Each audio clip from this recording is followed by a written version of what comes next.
Bonjour à tous. Alors, comme une bécasse, j'ai tourné tous les bilans de 2020, les objectifs 2021, les tops et les flops de 2020. J'ai même prévu une nouvelle vidéo pour 2021.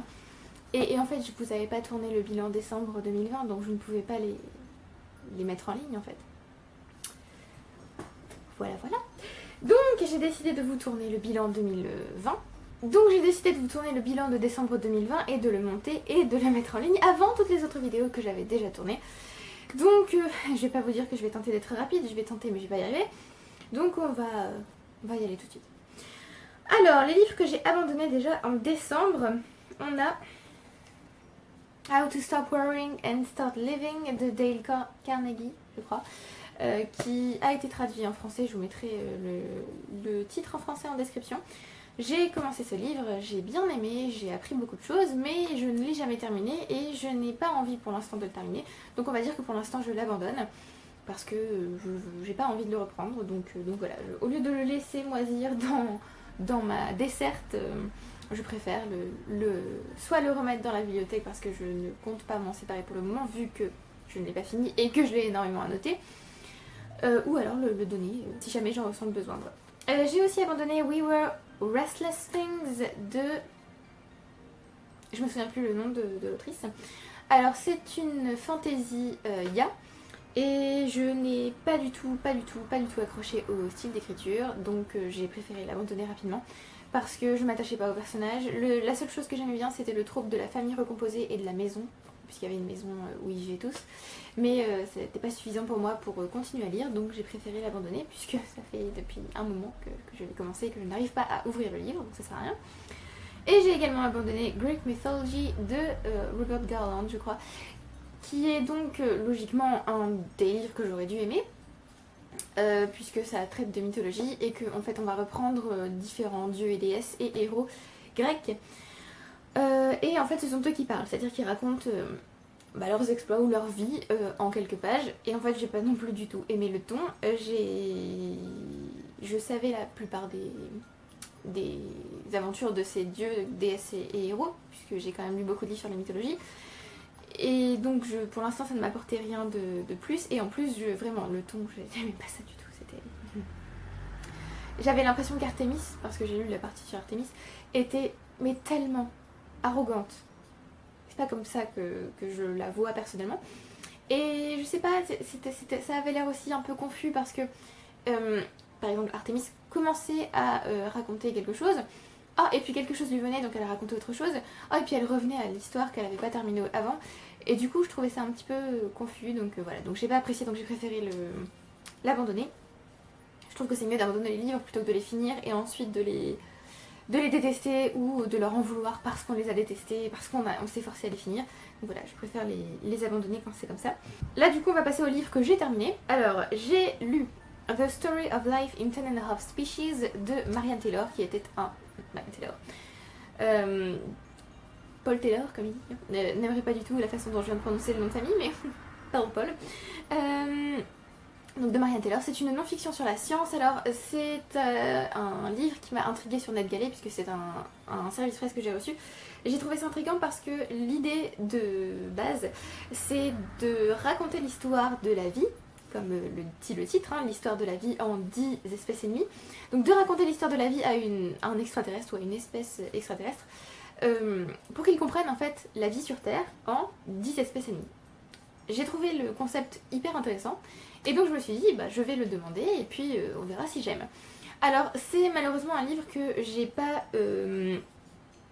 lu à temps on va dire, puisque quand je prends le livre sur NetGalley, j'ai 52 jours pour le lire et sur ma liseuse je sais pas, il doit y avoir un truc ou alors j'ai atteint un certain nombre de chroniques faites pour NetGalley, donc j'ai le droit de garder le livre plus longtemps, je ne sais pas. Mais maintenant j'ai beaucoup plus de temps. Bref, quand je l'ai mis sur mon ordinateur, j'avais donc 52 jours, et sur ma liseuse j'en avais, je sais pas moi, 2500 ou un truc comme ça, bref. Donc j'ai lu sur la liseuse, sauf que sur la liseuse il n'y a pas les couleurs. Et ce livre est en couleur, il est illustré.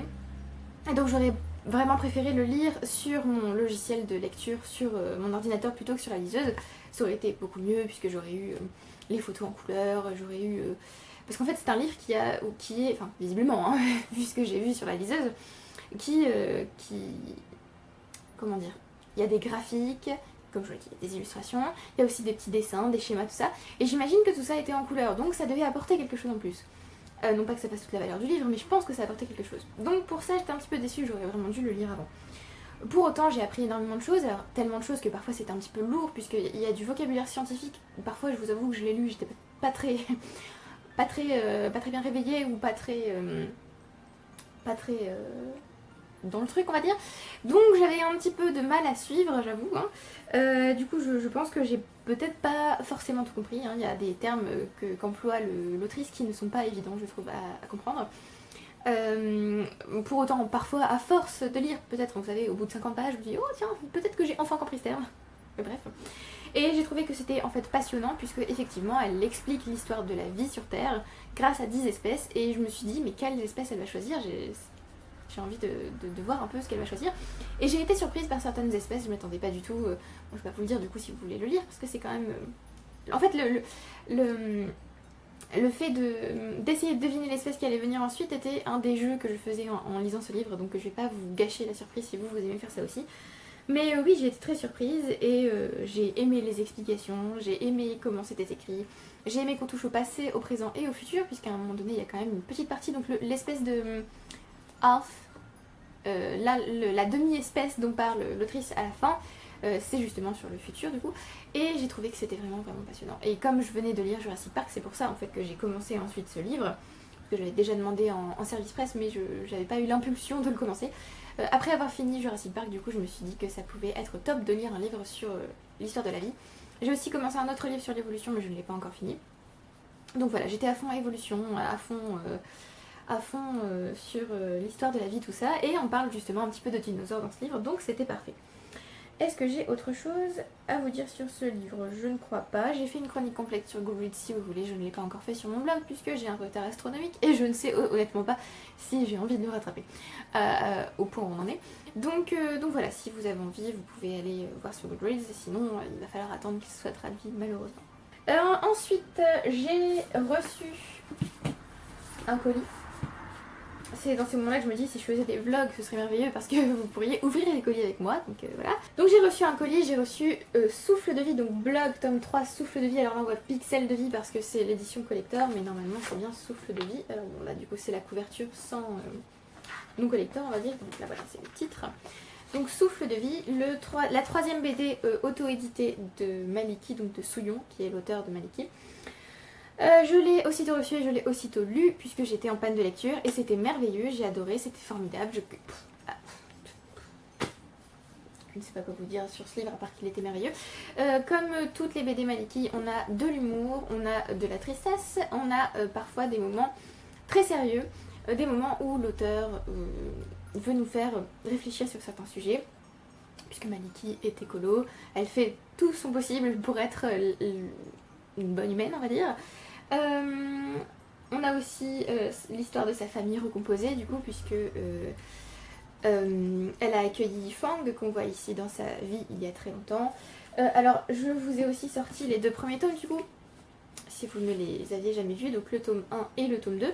Je crois que le tome 1 et le tome 2 sont tous les deux en vente sur le site de Maliki si vous avez loupé la campagne Ulule puisque c'est une campagne de financement en fait qui permet aux lecteurs et aux lectrices de participer en fait à la création du livre. Et donc j'ai les trois livres en collector parce que vraiment Maliki, depuis que j'ai découvert Maliki, c'est comme si j'avais redécouvert la BD en fait en découvrant Maliki quand je l'ai lu quand j'étais au lycée pardon. Et du coup voilà, Maliki c'est merveilleux, je vous le recommande vraiment à 100%. Et comme je vous l'ai dit, il y a tout, il y a de la romance hein, parfois dans certains strips. Il y a de l'humour, du sérieux, il y a parfois de la tristesse, il y a toujours... Enfin voilà, c'est toujours merveilleux Maliki. Donc qu'est-ce que je vous ai pas dit? Oui, quelque chose que j'ai oublié de vous dire, je pense que vous l'avez vu de toute façon, direct sur la couverture. C'est pas forcément ici, mais bon là du coup on voit bien que c'est quelque chose qui parle aussi de la nature du coup. Et on a aussi des chats, alors des animaux en général, mais aussi des chats, c'est merveilleux. Voilà, donc... il n'y a rien à redire sur le blog et sur Maliki en général, c'est formidable et je vous le recommande fortement. Je me demande que je vous ai absolument pas dit dans quelle catégorie du Cold Winter Challenge cette fois j'ai rangé ces livres puisque je participe au Cold Winter Challenge. Mais peut-être que je vous ferai une vidéo exprès sur le Condition Challenge, je sais pas. En tout cas, du coup, j'ai rangé The Story of Life in 10.5 Species dans la catégorie Hiver mystérieux New Year, New Me. Puisque c'était les mots-clés sont métamorphose, transformation et évolution. Donc je me suis dit que ça passait bien pour évolution. Et pour Blog tome 3, oui, puis je vous ai pas montré l'intérieur, mais je vais quand même peut-être vous montrer un petit peu. On a aussi des éditions, des illustrations de pleine page parfois, voilà.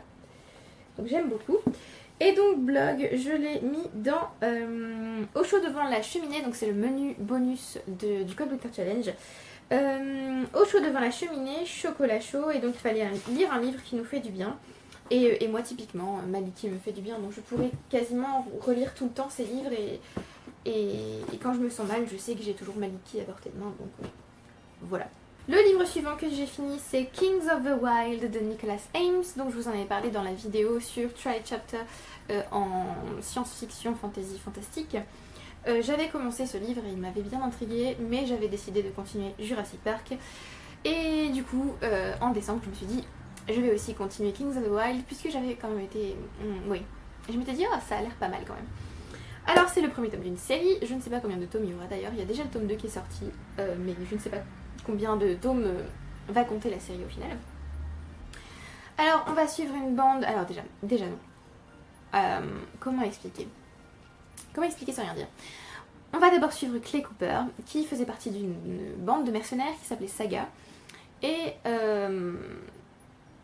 voilà, je vais pas vous dire grand chose de plus, parce que j'ai pas envie de vous spoiler, et eux aussi parce que, bon voilà, j'ai pas forcément envie de vous dire des choses qui vont vous mettre la puce à l'oreille ou quoi, donc voilà, sachez juste qu'on va suivre à un moment donné ces mercenaires en fait.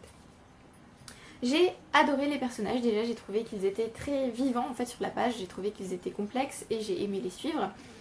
J'ai aussi aimé quelque part qu'ils représentent les stéréotypes du genre entre guillemets. Il y a le magicien, il y a le guerrier, il y a le taciturne qui ne parle pas trop, le Rox, un peu le père qui porte les autres. Il y a la figure de proue, le héros en gros. Et le dernier, je l'oublie toujours, le pauvre. Oui, je sais pas trop comment on pourrait le qualifier lui, mais il est qualifié, enfin il a un rôle entre guillemets dans le livre, mais je me souviens plus trop comment on le qualifie. Donc ils sont 5 en tout. Et donc j'ai bien aimé ce groupe déjà, parce que évidemment on suit un groupe, donc moi à partir du moment où on est dans un groupe, je me sens bien. J'ai particulièrement aimé Clé, qu'on va suivre, enfin c'est surtout lui en fait qu'on va suivre, puisqu'on va être en troisième personne, mais en point de vue interne. Donc on ne va suivre que Clé. C'est-à-dire qu'on ne va pas entrer dans la tête d'autres personnages, on n'est pas en point de vue omniscient, on est quand même en point de vue interne à la troisième personne. Et j'ai beaucoup aimé, du coup, suivre Clé. Et je me suis rendu compte parfois, dans certaines scènes, quand il était en danger, je vais pas trop vous en dire, mais quand il est en danger, je me suis rendu compte en fait à quel point j'étais attachée à ce personnage, parce que je me suis dit, oui, j'aime beaucoup Clé, mais c'est pas... Enfin voilà, s'il lui arrive quelque chose, je vais m'en remettre. Oui, alors quand même... En plus on est dans une fantaisie adulte, donc je trouve qu'il y a toujours du suspense, c'est-à-dire qu'on s'attend à ce que certains personnages meurent, et donc on va être en tension tout le long de l'histoire, parce qu'on va avoir peur qu'il leur arrive quelque chose. J'ai aimé le personnage de Larkspur, je sais pas ce que ça se dit comme ça, qui est un personnage féminin, dont je vais pas trop vous parler parce que je ne veux pas vous en dire trop. Mais sachez que la première fois qu'on la rencontre, on comprend bien qu'elle est très dangereuse et qu'elle n'est pas vraiment du côté de nos personnages, on va dire. Et j'ai beaucoup aimé comment ce personnage est traité, comment il évolue dans ce livre. Et voilà, je vais pas trop vous en dire plus, mais voilà, j'ai beaucoup aimé ce personnage. J'aime beaucoup aussi l'univers, je trouve que c'est très intéressant puisqu'on a l'impression... Alors, j'ai jamais joué à Donjons et Dragons, c'est ça le nom. Mais j'ai un peu l'impression que c'est ça en fait, c'est inspiré de Donjons et Dragons. Donc on a ce groupe de mercenaires comme je vous l'ai dit avec des rôles particuliers. Il y a d'autres bandes qui sont aussi des bandes de mercenaires qui pour prouver leur valeur doivent faire le tour du Wild, donc de la forêt qui s'appelle le Wild, et dans lesquelles vivent des monstres. Et j'ai beaucoup aimé justement cet univers, la reprise potentielle du coup, comme je n'y ai jamais joué, de Donjons et Dragons, les stéréotypes qui sont repris aussi, mais en même temps qui ne sont pas gênants, je trouve. En tout cas moi je les ai pas trouvés gênants sur le coup. J'ai noté que certaines scènes m'avaient fait frissonner. C'est vrai, là tout de suite en y repensant, il y a une scène en particulier où je me sentais vraiment dans le livre et du coup j'étais aussi émue sans doute que les autres personnages autour du personnage qui prend la parole et qui donc fait un discours, et moi j'étais là waouh mais je peux y aller aussi. Donc voilà, j'ai trouvé que c'était vraiment bien fait. j'ai ri parfois, ce qui est... Alors c'est, je pense que je vous l'ai déjà dit, c'est assez rare de me faire rire. Bon, évidemment, Maliki y arrive toujours, mais c'est Maliki, donc voilà. Donc c'est assez rare de me faire rire, donc j'ai quand même ri un petit peu, donc bon, c'est bon signe. Et il y a une dernière chose que j'ai pas notée et que je voulais vous dire quand même. Oui, j'ai aimé en général le traitement des personnages féminins. Alors, je dis pas qu'il y en a assez, je dis que je trouve qu'ils sont bien traités. C'est tout. Notamment un personnage en particulier, Lilith, je crois. À un moment donné, il y a une scène où je me suis dit, là potentiellement, le livre peut basculer dans le sexisme, voire la misogynie. Attention, et il n'y bascule pas, je trouve que c'est bien. En revanche, alors, c'est pas un reproche que je peux vraiment faire au livre parce que, effectivement, l'auteur l'a vendu comme ça, donc j'aurais dû m'y attendre. Mais c'est un livre très très centré sur les hommes, donc les personnages féminins, voilà, même s'ils sont bien traités, ils sont pas prépondérants, mais à la rigueur ça ne me dérange pas tellement. C'est surtout le fait qu'on suive des hommes qui, comment dire, l'humour est parfois lourd du coup, en tout cas de mon point de vue, hein, personnellement. L'humour est parfois lourd, donc quand je vous dis que j'ai ri parfois, mais parfois je me suis dit, ouais c'est bon, une fois, deux fois, mais la troisième fois, bah, ça me fait plus rire en fait. Je pense que j'attendais trop de ce livre en fin de compte, hein, parce que j'ai entendu des éloges sur ce livre de la part de différents booktubeurs. Et en fait, je me rends compte que ces booktubeurs sont surtout des hommes. Voilà. Donc je me dis que effectivement, quand on a un groupe comme ça d'hommes, peut-être que ça doit être génial pour un homme de lire. Pour une femme, alors c'est bien, je vous l'ai dit, hein, j'ai aimé le livre, vraiment, j'ai beaucoup aimé. Mais à partir d'un moment, on se dit, oh oui d'accord, mais je sais pas, moi aussi j'aimerais me sentir intégrée, mais parfois vous faites des blagues, et je me dis, mais... Enfin, je sais pas comment vous expliquer, mais c'est pas qu'on se sent exclu du livre, c'est... Enfin si, en fait, c'est ça. C'est ça, à partir d'un moment, on se sent un peu exclu du livre, et donc on se dit, bon, ben écoutez, je reviendrai quand vous serez passé à autre chose. Mais bon, voilà. J'ai trouvé qu'il y avait beaucoup de punchlines, et alors, comment vous dire, du coup j'ai trouvé ça un peu ridicule parfois, en tout cas les punchlines parfois me font cet effet. Ça fait l'effet un peu film dramatique, tout ça, et ça fonctionne jamais, sur moi en tout cas. Ou alors ça fonctionne un tout petit peu et après je me dis quand même c'est... bof hein. Et j'ai aussi trouvé qu'il y avait énormément de répétitions. À partir d'un moment j'avais envie de dire à Clé, je pense qu'on a compris. Donc tu n'es pas obligé de tout le temps répéter. Donc voilà, en gros j'ai aimé ce livre. Mais il y avait quelques petits défauts. Alors, comme je vous l'ai dit, je peux pas les reprocher à l'auteur, hein, parce qu'il avait bien vendu son livre comme une bande de mercenaires masculins exclusivement. Donc voilà. Et si j'ai bien compris, le tome 2 est un tome qui va suivre une bande de mercenaires, mais exclusivement féminin. Donc, nous verrons, je lirai le tome 2, pas tout de suite, mais je lirai le tome 2 et je verrai bien si effectivement, bah je ressens la même chose ou si je me sens pas exclue. On verra bien. Je sais pas. Oui, parfois je me suis sentie exclue de certaines scènes et pourtant j'ai beaucoup aimé le lire. C'est compliqué. Oui, je ne sais pas trop quoi vous dire de plus. Testez le livre et si vous l'avez testé, dites-moi ce que vous en avez pensé. Mais vraiment, des fois, oui, je me suis sentie à la marge, on va dire. Alors, du coup, dans le Code Winter Challenge, j'ai placé Kings of the Wild dans Marcher ensemble dans la neige, aurore boréale, parce que les mots-clés étaient périple, aventure et voyage, parce qu'effectivement on va suivre les personnages dans un voyage. Je n'ai visiblement plus de place dans l'appareil, donc j'ai 18 minutes pour finir. Allez, c'est parti. Ensuite, j'ai lu Daisy Jones and the Six de Taylor Jenkins Reid, qui a été traduit en français avec le même titre. Pour faire court, on va suivre un groupe de musique qui va s'appeler Daisy Jones and the Six, et en gros c'est fait sous forme d'interview. Et on a différents personnages qui vont parler. Alors moi je m'attendais vraiment à entendre la voix du journaliste en fait et à voir la réponse. On a juste les réponses, on n'a pas les questions. Donc ça forme une histoire. J'ai aimé le format.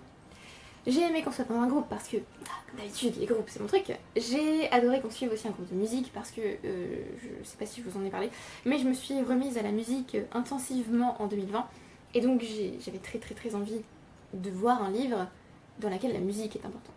J'ai adoré la fin, dont je ne peux évidemment pas vous parler. J'ai adoré la relation entre Billy et Daisy, même si parfois...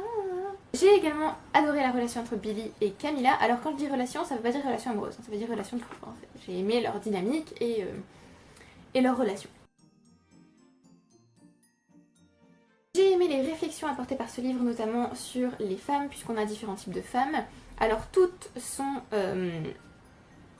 j'ai envie de vous dire, on pourrait presque se dire on a 3 types de femmes et ce sont des stéréotypes, sauf qu'en fait non, parce que en fait on voit très bien le type de femme que ça pourrait être, et pour autant on n'a pas... Enfin j'ai l'impression qu'on n'a pas...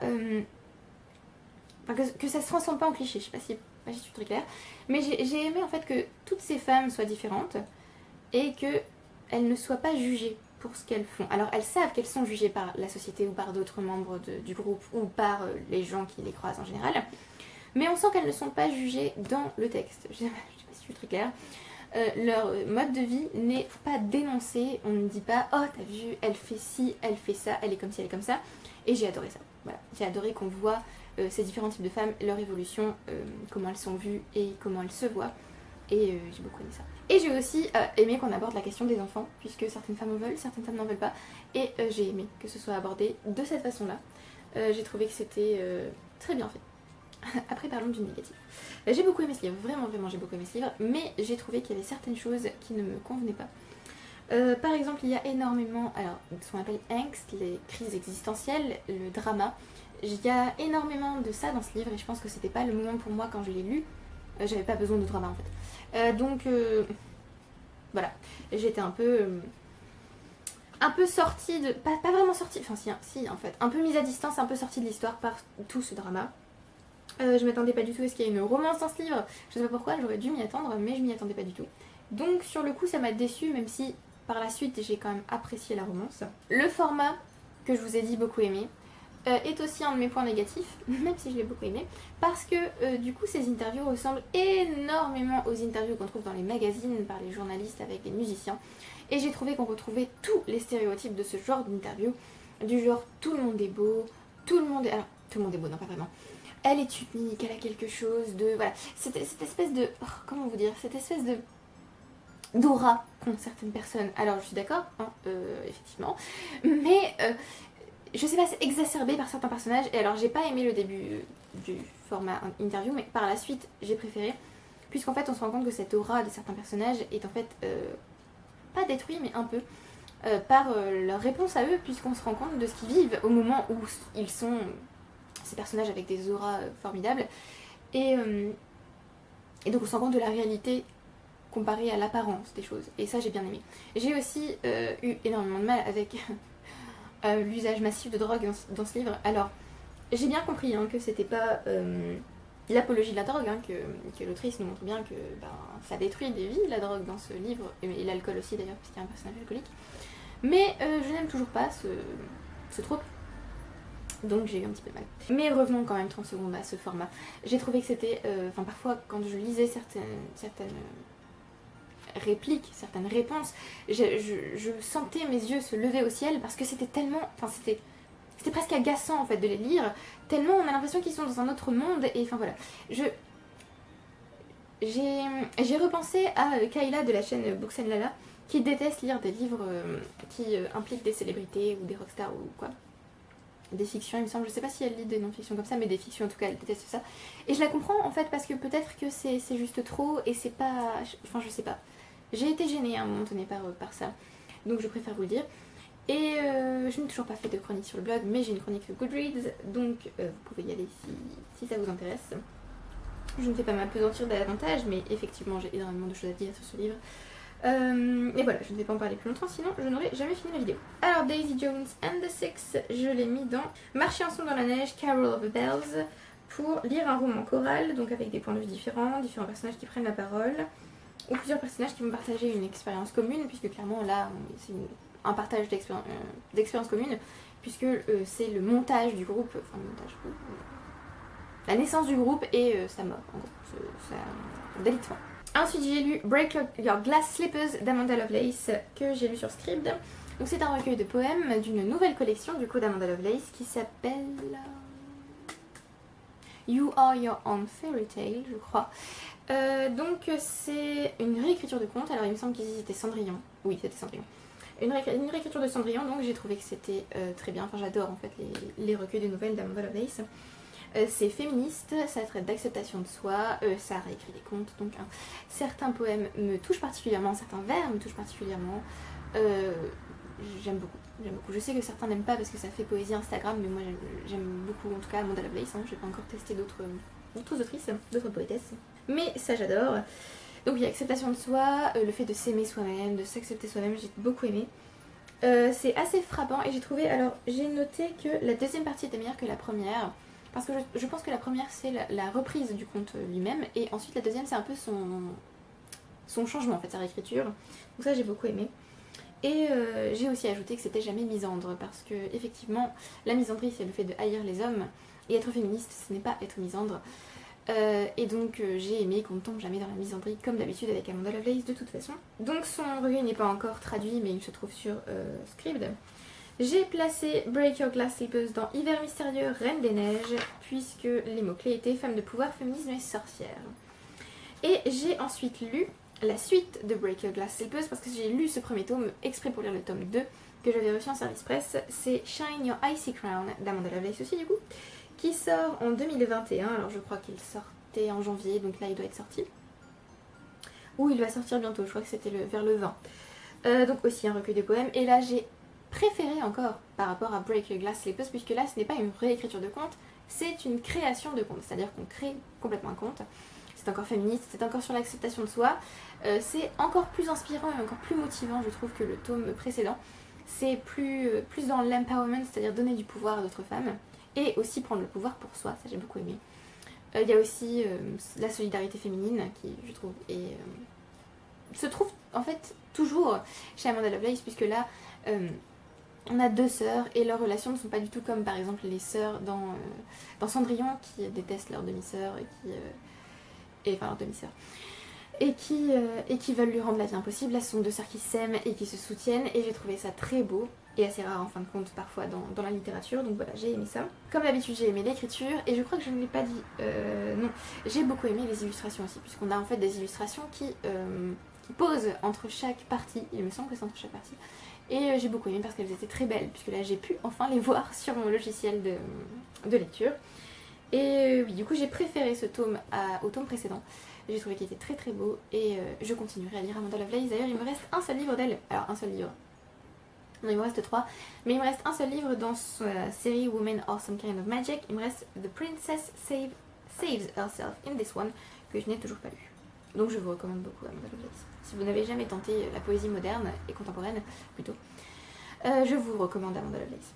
Alors j'ai mis Shine Your Icy Crown dans Hiver obscur, nuit du solstice, puisque c'était pour lire un livre de moins de 300 pages, un livre que l'on peut lire pendant la plus longue nuit de l'année, et donc ce livre fait 160 pages, donc ça passait, c'était parfait. Mais oui voilà, donc je vous le recommande, et j'aime beaucoup aussi ce titre, Shine Your Icy Crown, ça fait très Reine des Neiges en fin de compte, mais oui, elle parlait aussi de couronne, de pouvoir, d'être sa propre reine, donc j'ai trouvé que c'était très intéressant. J'ai ensuite à nouveau lu un autre service presse, The Shadows de Zabu et Hippolyte. Alors je me suis rendu compte après coup qu'en fait c'était une BD française, donc je l'ai lu en anglais moi-même, hein.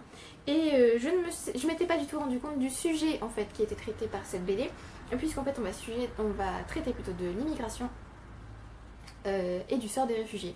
Et je m'y attendais pas du tout, moi je m'attendais juste à ce que ce soit un frère et une sœur qui s'échappent dans un monde fantasy ou fantastique, fantasy clairement je pense. Oui, plutôt fantastique en fait, parce que c'est pas trop. Bref, je m'attendais plutôt à ce que ce soit ça, et en fait, pas du tout. Donc j'ai eu un petit choc en fait en comprenant le sujet de la BD. J'ai trouvé que c'était terrible comme lecture du coup. J'ai bien aimé les illustrations, même si je pense que c'est pas pour tout le monde. J'ai adoré la figure du père, on va dire. Et la façon aussi dont le fantastique est représenté. J'ai trouvé ça très touchant et très prenant. La fin était, oui, terrible, hein, je pense que je l'ai déjà dit. C'était affreux. Et donc c'est une allégorie en fait de l'immigration et du sort des réfugiés. Et donc c'était terrible. C'était terrible, c'était affreux. Donc je ne sais pas quoi vous dire, à part, oui, c'est une très belle BD, je pense qu'il faut la lire, entre guillemets. Je vous la recommande donc, hein. Mais préparez-vous du coup et sachez quel est vraiment le sujet, parce que moi le sachant pas, je me suis dit, oh allez, une petite lecture rapide, légère. Pas vraiment. J'ai placé The Shadows, ou les ombres du coup en français, dans Hiver obscur, fantôme des Noëls passés, fantôme revenant, voyage temporel et jeu avec les époques. Puisque j'ai trouvé qu'effectivement il y avait un jeu avec les époques, hein, entre cette époque non identifiée dans la BD et la nôtre. Et éventuellement on peut voir des revenants dans cette BD. Peut-être. Je ne vous en dirai pas plus. J'ai également lu un autre service presse que j'avais reçu en papier, cette fois Les Pensées d'Héractète d'Haroun, aux éditions des Équateurs, que je remercie d'ailleurs encore. Hein. J'ai découvert Haroun sur YouTube grâce à ses sketchs, puisqu'il est humoriste. Et c'est Pasquinade, comme il dit. Ou Pasquinade d'ailleurs, je ne sais plus. Je le trouve très drôle, j'aime beaucoup sa façon de rire de l'actualité et de nous apprendre des choses tout en étant drôle.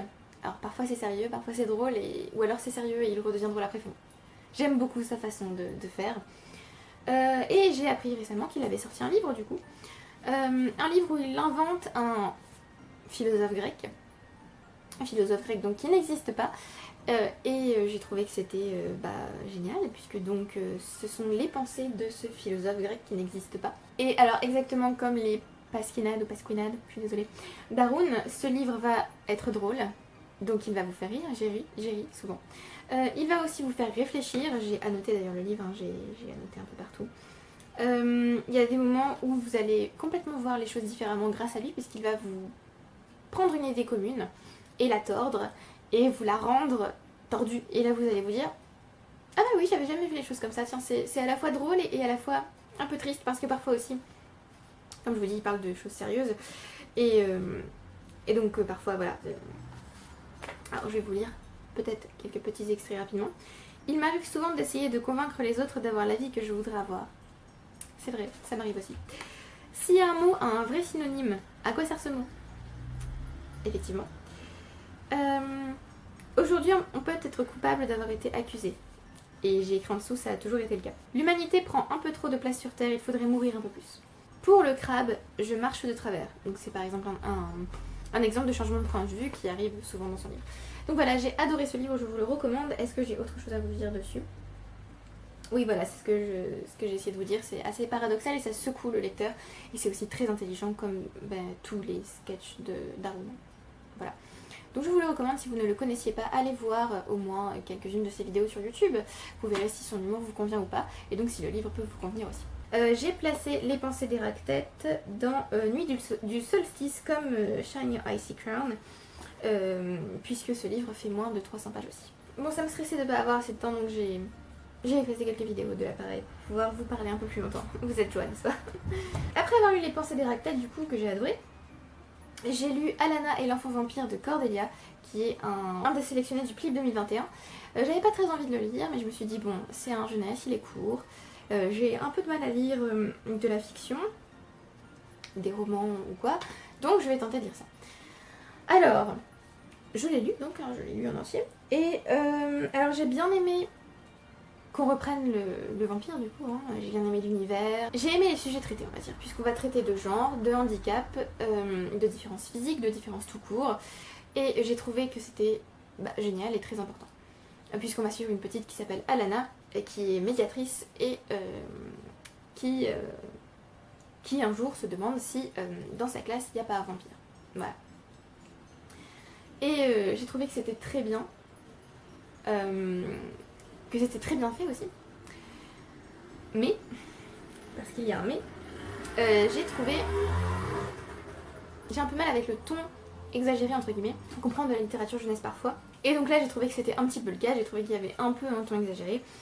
Donc je reconnais que les sujets abordés sont géniaux, que c'était super intéressant d'aborder ces sujets et que c'est super intéressant de les aborder pour les enfants.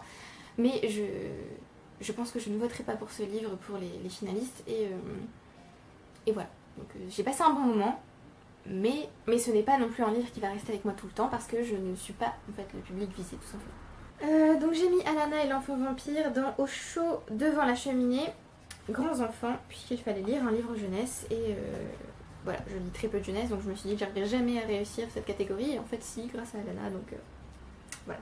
J'ai ensuite lu The Deal of a Lifetime de Frédéric Bachmann, qui est une nouvelle que j'ai trouvée sur Scribd, alors que j'ai trouvé sur Scribd, je connaissais déjà son existence, hein, mais Mathilde, une de mes amies, l'a lu. Et elle m'a dit qu'elle avait beaucoup aimé. Et en fait c'est elle qui m'a donné envie de le lire, tout simplement parce qu'elle m'en a parlé. Et donc c'est un livre qui va me parler d'un personnage. Donc c'est la veille de Noël je crois, ou pas loin, juste avant Noël quoi. C'est sous forme de lettres et donc ce monsieur écrit. Alors c'est bien la veille de Noël qu'il écrit. Ou la veille de la veille du réveillon, je sais plus. Bref, il y a un lien avec Noël. Il écrit une lettre et déjà j'adore ce format, donc c'était coré d'avance que j'allais aimer, hein, au moins le format. Donc il écrit une lettre à son fils et je ne vous en dirai pas plus. J'ai trouvé que c'était très frappant et très émouvant. J'ai trouvé le personnage insupportable, vraiment insupportable. Il est détestable, mais alors d'une puissance. Et pour autant j'ai bien aimé le détester du coup, ce qui est un peu bizarre. J'ai donc aimé le format comme je vous l'ai dit, mais j'ai un problème avec ce livre dont je ne peux pas vous parler parce que le problème c'est la fin justement. Et j'aimerais bien faire ce genre de vidéo parce que... Enfin j'aimerais faire une vidéo sur le thème qui m'a profondément agacée dans ce livre, dans cette fin justement. Mais si jamais je fais ça, je vous spoil de nombreuses œuvres, puisque c'est toujours à la fin qu'apparaît ou au moins toujours à la fin, qu'apparaît ce genre de thème. Et je peux pas vous en parler du coup, parce que ça me ferait mal au cœur de vous spoiler certaines œuvres. J'ai bien envie quand même, donc peut-être qu'un jour je le ferai, mais je vous préviendrai pour vous dire ce que je vais spoiler. Donc ça risque même de vous spoiler légèrement quand même, donc je sais pas si je le ferai, mais j'aimerais bien avoir cette conversation quand même, parce que ça m'agace profondément. Donc voilà, sachez que quelque chose m'a énervé à la fin, pour autant j'ai bien aimé ce livre, et je pense que je continuerai à lire Frederick Backman du coup. J'ai placé The Deal of a Lifetime dans Au chaud devant la cheminée, vitrine de Noël, puisqu'il fallait lire un livre graphique, illustration manga BD sur le thème de l'hiver ou de Noël. Et alors, il me semble qu'il y a des illustrations dans le livre. Il y a des illustrations dans le livre, donc on va dire que ça passe. Même si c'est pas vraiment un graphique ou vraiment une BD, il y a des illustrations, donc ça passe. Laure a dit qu'on pouvait faire passer certains livres comme ça, donc voilà, c'est passé. J'ai ensuite lu un autre service presse de chez NetGalley, j'ai lu House Magic, alors je vais vous lire le sous-titre, puisqu'il y a un sous-titre. A Handbook to Making Every Home a Sacred Sanctuary d'Aurora Kane. Donc en gros, la magie dans la maison, rendre sa maison magique entre guillemets, en faire un sanctuaire sacré. Alors j'ai adoré l'esthétique de ce livre puisqu'il est vraiment très très beau, je l'ai aussi lu sur mon application du coup puisqu'il y a beaucoup de couleurs, donc ça aurait été vraiment dommage de perdre le côté graphique et le côté esthétique du livre. Et il y a énormément d'illustrations, vraiment, ce livre est très beau. J'ai beaucoup aimé la partie sur les cristaux, parce que je m'intéresse aux cristaux, je trouve que c'est intéressant. Alors, intéressant, je sais pas si ça aura un effet sur moi en vrai, hein, les cristaux, mais je trouve déjà ça beau. Et je trouve que ça nous permet d'avoir quand même un lien avec le côté, on va dire, le genre minéral. Je sais pas trop comment le dire autrement, hein, mais... on peut avoir un lien avec le côté végétal de la nature, puisqu'on peut avoir des plantes chez soi, le côté animal, puisqu'on peut avoir un animal de compagnie, ou se balader dans la forêt et rencontrer des animaux, et donc aussi de la flore. Mais j'ai l'impression qu'on a rarement un lien avec le règne minéral, on va dire. Donc voilà, j'ai l'impression que les cristaux pourraient aider pour ça. J'ai l'impression d'avoir l'air un petit peu illuminée quand je vous dis ça, mais j'aime bien en fait, voilà, les cristaux. Donc j'ai aimé cette partie parce que j'ai appris un peu plus sur eux et j'en ai découvert de nouveaux. Alors j'aimerais bien lire un livre entier sur les cristaux, ça m'intéresse bien. Pour autant, j'ai trouvé que c'était trop pour moi parce que parfois il y a des rituels de purification ou alors il y a des sortilèges ou ce genre de choses et je pense que c'était trop pour moi. Je suis pas arrivée à ce niveau-là, donc ouais, voilà, j'ai encore mis une distance entre le livre et moi. Et donc ça ne fonctionnait pas. Et c'était aussi trop pour moi dans le sens où par exemple il y a une partie sur les fleurs. Alors ça j'ai bien aimé, la partie sur les fleurs. Il y a une partie par contre sur les oiseaux où j'ai trouvé les illustrations vraiment très belles. Par contre je me suis dit, mais en fait les oiseaux... Alors ça je pense que c'est en partie à cause de Vespa Flight d'Hélène MacDonald, mon dieu, que j'ai lu un peu plus tôt dans l'année, où elle expliquait le lien de l'homme avec la nature et le fait qu'il utilise parfois les animaux ou d'autres... les animaux ou alors la nature en général, pour lire des messages qui lui sont destinés, alors qu'en fait, non. Par exemple, le fait de croiser le regard d'un oiseau, oh mon dieu, ça y est, c'est un signe de ça, alors qu'en fait, non, simplement, il y a eu une connexion entre l'oiseau et moi pendant quelques secondes, j'existais pour lui, il existait pour moi et c'est tout. Et justement, c'est là-dedans qu'on tombe dans House Magic, on parle des oiseaux en parlant de leur lien avec l'homme et le fait que ils veulent dire ça quand on en croise un, ils veulent dire ça, tout ça.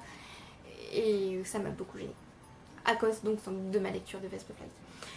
Mais donc voilà, c'était un beau livre et si vous aimez ce genre de lecture, c'est vraiment vraiment top. Alors après, si vous aimez prendre ce genre de livre au sérieux, c'est génial. Si vous aimez y mettre un peu de distance, c'est très bien aussi, si vous avez envie de vous initier.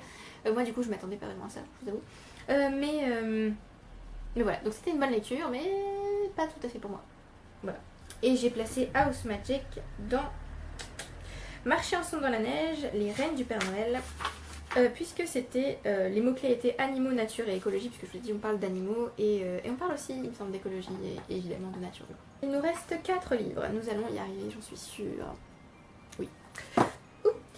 J'ai également lu Reasons to Stay Alive de Matt Haig, je ne sais pas comment on dit, je suis désolée, j'ai du mal avec son nom de famille, je ne sais pas comment le prononcer. En français, Rester en vie. Donc Matt Haig. Matt, on va l'appeler Matt, familièrement. On va l'appeler Matt, d'accord hein. On va dire que c'est notre ami.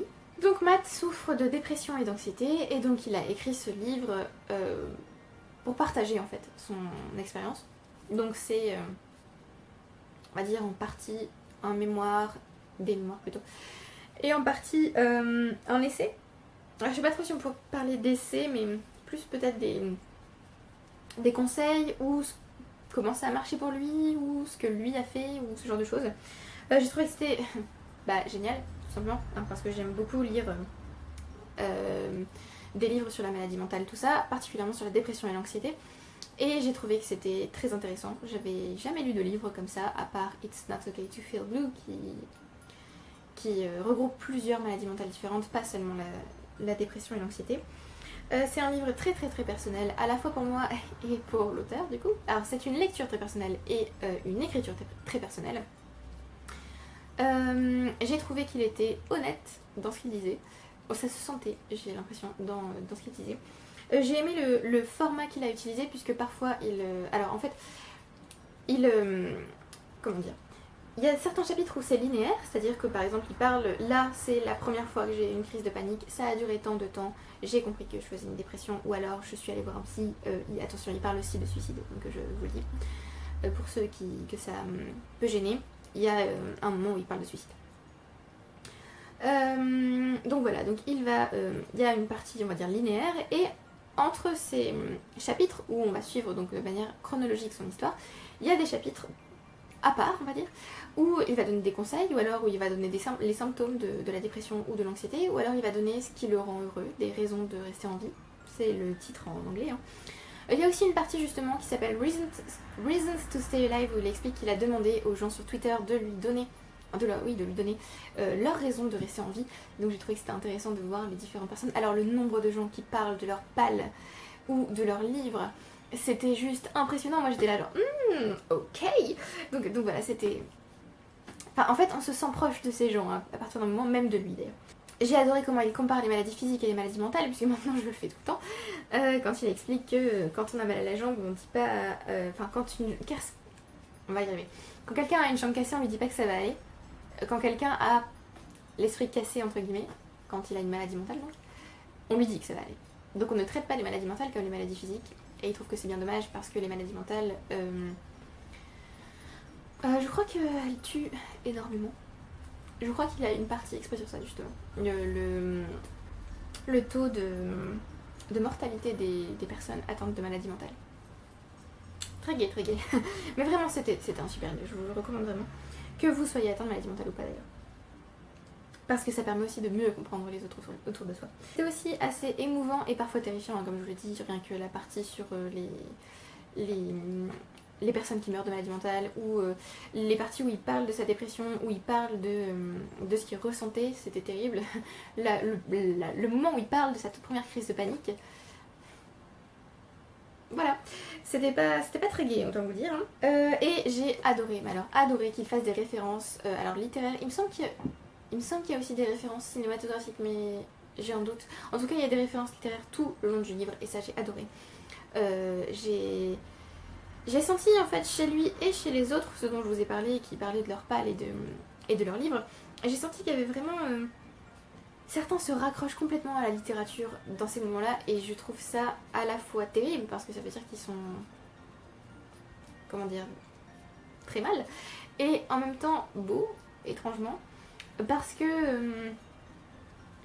il trouve refuge en fait dans ses livres. Et j'ai aussi adoré une partie où il dit que certes vivre avec l'anxiété et la dépression c'est terrible, mais en même temps on pourrait penser du coup que ces gens ne sont jamais joyeux ou jamais heureux, mais quand ils ont des moments de joie ou des moments de bonheur, ces moments sont, à l'image de leurs moments de tristesse et de leurs moments de désespoir, sont 1000 fois plus puissants que des moments de joie chez des gens qui potentiellement n'ont pas de maladie mentale, parce qu'ils se rendent compte que ils peuvent être au plus bas mais ils peuvent aussi être au plus haut du coup. Donc voilà, moi j'ai beaucoup aimé ce livre en fait.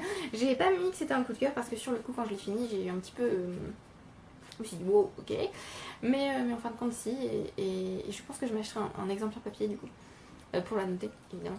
Et oui voilà, c'était un super livre et j'ai adoré les conseils qu'il donne et tout ça. Il donne aussi à un moment donné les choses dont il faut se méfier et j'ai aimé parce qu'il parle du milieu d'après-midi. Alors moi personnellement je me méfie de 15h, je déteste 7h, je ne sais pas pourquoi.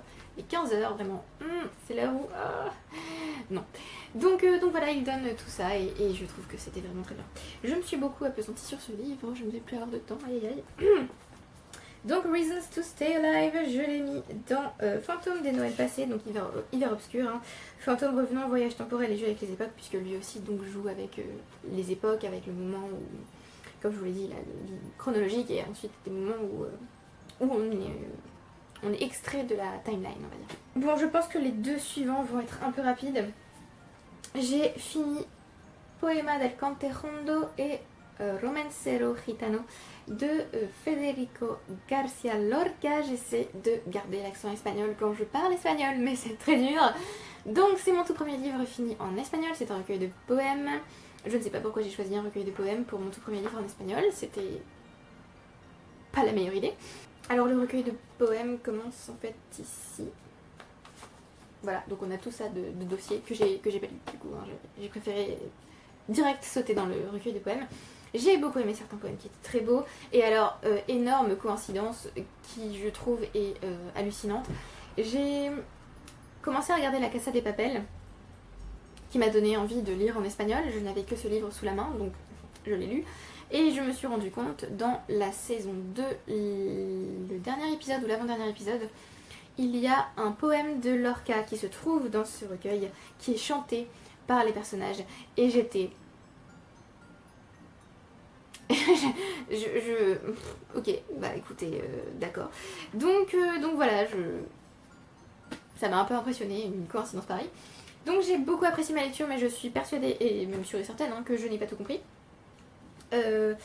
Mais je suis quand même contente de l'avoir lu, et j'ai trouvé que certains poèmes étaient très beaux, certains vers étaient très beaux, vers que j'ai compris ou pas d'ailleurs, puisque j'ai quand même vu l'harmonie des sons, tout ça. Et je pense donc que je lirai d'autres livres en espagnol, hein. J'ai déjà... Je suis désolée, mais j'ai mal aux jambes à force de rester dans la même position. Je vais me mettre là, je sais pas si vous me voyez, mais... on va vérifier quand même, hein. Vous me voyez, parfait. Alors j'ai bientôt plus de temps et bientôt plus de batterie. Wouhou! Donc voilà, j'ai beaucoup aimé quand même, et je pense que je lirai d'autres livres en espagnol. Il y en a déjà un de prévu d'ailleurs. Alors, j'ai mis ce livre dans New Year, New Me, Métamorphose, Transformation, Évolution, parce que c'est la première fois que je lisais un livre en espagnol, donc je me suis dit que ça pouvait passer. J'ai ensuite lu Sauveur et Fils tome 5 de Mario de Muraille. Pas grand chose à vous dire de plus sur cette série, à part que j'adore cette série, j'adore les personnages, j'adore tout en fait. Je trouve que c'est génial, que c'est un doudou, que c'est une couverture bien chaude qu'on met sur soi. C'est la vie avec ses bons et ses mauvais côtés, c'est émouvant, les sujets traités sont variés, et en plus on apprend des choses sur la psychologie. Voilà, je pense que cette série est géniale et je vous la recommande fortement. Peut-être moins apprécié au début ce tome 5 à cause du sujet traité au début, mais ça reprend rapidement et voilà. Donc je vous recommande énormément cette série, si vous ne l'avez pas encore commencé, allez-y. Et j'ai placé Sauveur et Fils tome 5 dans Magie de Noël Raclette, famille, amis et secrets, puisqu'effectivement on va suivre une famille recomposée. Il y a plusieurs amis et il y a énormément de secrets dans ce livre. Alors, il me reste 7 minutes pour vous parler d'un dernier livre qui s'appelle 7 and a Half Lessons About the Brain de Lisa Feldman Barrett. J'ai adoré ce livre, il est exceptionnel, il est génial, c'est une non-fiction sur le cerveau et j'ai appris tellement de choses. Parfois, quand je lisais ce livre, j'étais là. J'avais jamais pensé à ça. Mais moi, j'étais persuadée que ça c'était vrai. Et donc, j'ai trouvé ça fascinant, c'est bien expliqué, c'est bien vulgarisé, tout en étant clair et précis, et tout en étant pas trop non plus, pas trop simple, puisque à la fin, l'autrice a mis tout un tas de notes où elle explique davantage certains trucs. Bon, alors là, clairement, dans les notes, j'ai pas tout compris, je vous avoue. Mais dans les leçons en elles-mêmes, j'ai tout compris. J'ai adoré qu'elle commence par la leçon et demie, justement. Elle nous explique pourquoi c'est une demi-leçon ou une leçon et demie. Et j'ai trouvé ça génial, vraiment ce livre est génial. Il est sur Scribd d'ailleurs. Comme il est sorti récemment, il n'a pas encore été traduit bien sûr, mais j'espère qu'il le sera. J'ai trouvé que oui, c'était génial. Comme je l'ai dit, il y a des théories qui sont par exemple la théorie du cerveau tripartite avec le cerveau reptilien, le cerveau limbique et le néocortex est en fait invalidée depuis pratiquement son existence et je ne le savais pas du tout puisque souvent quand on parle du cerveau on en parle en ces termes et j'ai trouvé ça fascinant en fait de découvrir comment le cerveau fonctionnait et comment le cerveau nous régissait, comment on pouvait reprogrammer son cerveau entre guillemets. Enfin j'ai trouvé que vraiment ces leçons étaient géniales, j'ai appris beaucoup de choses et voilà, que vous dire de plus, c'était formidable. Je trouve que c'est ce genre de livre, 7.5 Lessons About the Brain, que tout le monde, entre guillemets, devrait lire, parce que on apprend tellement sur soi tout en apprenant sur tous et sur tout le règne animal, en fait, puisqu'elle nous explique bien que elle remet l'homme et l'animal au même niveau, puisque elle nous dit bien que le cerveau humain n'est pas mieux ou meilleur que les cerveaux des autres animaux. Au contraire, elle nous explique que le cerveau humain est juste différent, et que certains cerveaux d'autres animaux ont des capacités qui pour nous sont des super pouvoirs. Par exemple, on est incapable de voler, on est incapable d'éteindre une partie de son cerveau et de continuer à voler, comme les oiseaux, avec l'autre partie du cerveau allumé. Enfin voilà, elle nous explique bien qu'on fait partie du règne animal et qu'on n'est pas un animal exceptionnel. Et j'ai trouvé ça génial. Voilà. Donc voilà, que vous dire de plus sur ce livre ? Allez le lire. Ah oui, si, j'ai oublié de vous dire quelque chose, il est très très court, hein. Il fait 192 pages, donc je l'ai lu assez rapidement et j'ai tout compris. Et j'ai adoré le ton et l'humour qu'elle ajoute dans ce livre, puisqu'on peut s'attendre parfois dans des non-fictions scientifiques à ce que ce soit assez sec, assez matter of fact, c'est-à-dire on va aux choses, on est pratique, on est clair et voilà, sans fioritures. Et elle, au contraire, elle ajoute pas des fioritures, mais je veux dire son ton est parfois joueur, parfois humoristique, enfin voilà, j'ai adoré ce livre. Je vais pas vous en parler plus longtemps, mais j'ai adoré ce livre, J'ai mis 7.5 Lessons About the Brain dans Hiver Mystérieux, Yule, mythologie et légende des divinités, puisque pour moi, la théorie du cerveau tripartite était donc une légende. On m'a menti toutes ces années. Donc voilà, bilan rapide du mois de décembre. Le meilleur pour moi c'était Blog tome 3 évidemment, hein, je pense que voilà. J'aurais aussi pu mettre 7.5 Lessons About the Brain qui était juste excellentissime. Et c'est tout, il me semble, hein. J'ai pas... Si, peut-être Shine Your Icy Crown et Reasons to Stay Alive aussi. Bon, bah, pas tous. Les fails sont les livres que j'ai abandonnés du coup. Pas de surprise et pas de déception. J'ai continué 2 séries, Blog et Sauveur et Fils, j'en ai terminé aucune. J'ai bien lu de la non-fiction, je n'ai pas lu de science-fiction et j'ai assez peu lu de fantasy. J'ai découvert 2 auteurs, Taylor Jenkins Reid et Frederick Backman.